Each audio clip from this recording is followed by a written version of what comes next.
Seeing her beloved grandmother gunned down, the granddaughter immediately imagined 100 ways for the killer to die. But what she never expected was that her grandmother's suffering before death far exceeded anyone's imagination. And even more shocking, the uncle who loved her dearly was also killed by someone else's bullets. No one knew that this nearly broken granddaughter was actually a professional assassin feared by both the underworld and law enforcement. Even when surrounded by dozens of fully armed SWAT officers, she showed no hint of panic.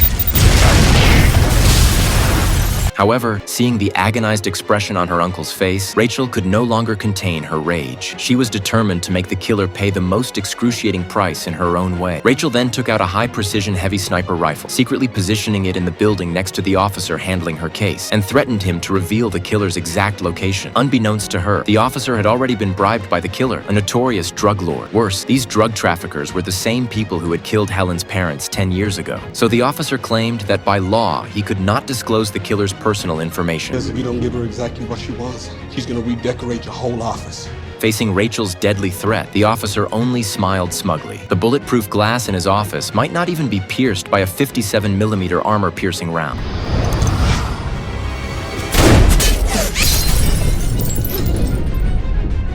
"10 seconds to give up that address." How can I? Hey, 67 Magnolia Terrace, New Orleans. She asked that you keep this conversation strictly confidential. With pleasure.